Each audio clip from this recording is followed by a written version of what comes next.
है परमात्मा, माने बैठा है। आज तक किसी ने नहीं देखा परमात्मा को कि किसी ने देखा हो। कहीं परमात्मा किसी को दिखाई दिया?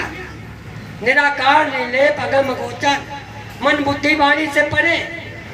तो क्या साधन है हमारे पास जो हम उसको जाने समझे देखें, जब इनसे वो परे है? ये सब बातें मनमानी कही गई और डर लगा दिया गया कि मेरे इस लेख को जो नहीं मानेगा वो नास्तिक हो जाएगा। मुसलमानों ने कह दिया जो कुरान की बात नहीं मानेगा वो काफिर है। अब इस बात को लेकर मुझसे एक ने ऋषिकेश में कहा तुम नास्तिक हो।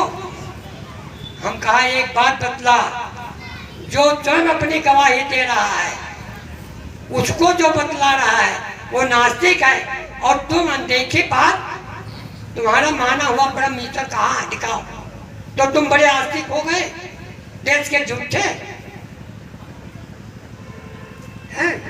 तो कहने का मतलब है कि जो शब्द बात को कहता है वो नास्तिक, उसको ये क्या है? एक गाली है, ये गाली है। कहते हैं कि एक घोड़े का सौदागर घोड़े खरीद कर और पाल पोस कर बेचता था अच्छे कीमत में। एक बार उसने बहुत से घोड़ों को खरीदा, उसमें एक घोड़ा बड़ा अच्छा देखने में, तो सोचा बेचारा कि मैं इस घोड़े को पाल पोस कर राजा को दूंगा और राजा से काफी इनाम लूंगा। सब घोड़ों को तो उसने बेच दिया। उसको सोचा बड़ा मोटा तगड़ा हो जाए तब मैं राजा के पास जाऊं, लेकिन अचानक घोड़ा बीमार पड़ा और मर गया।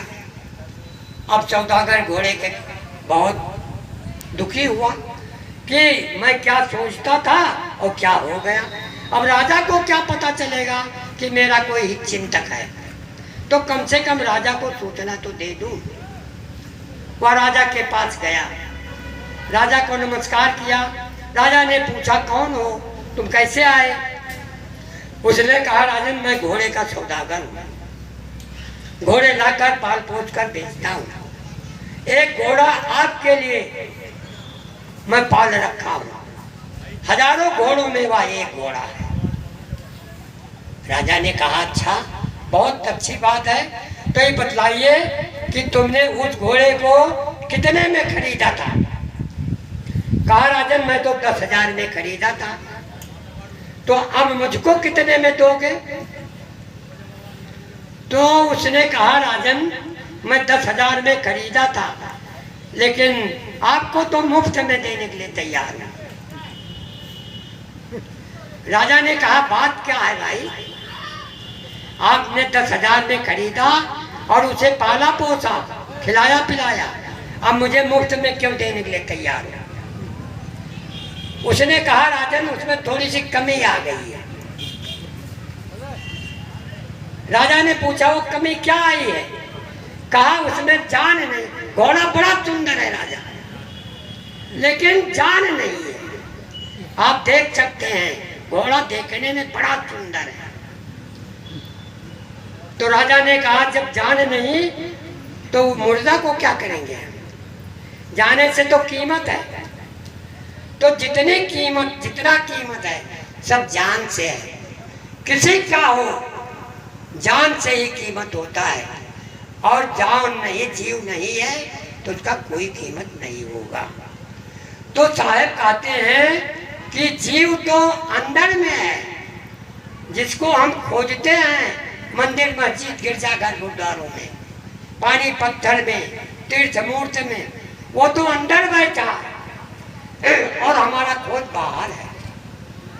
तो कैसे मिलेगा? वस्तु अंते खोजे अंते, क्यों करा हुआ हाथ? वो कैसे हाथ में आएगा, कैसे मिलेगा? जहाँ वस्तु है वहीं खोजेंगे तो वहीं मिलेगा। पारक, जब तक पारक हमारे में नहीं आएगा, पारक आते शुद्ध विचार, तब तक जानने में नहीं आएगा। पारक तो ये जीव ही पारक है, जीव से इतर और पारक कोई है ही नहीं।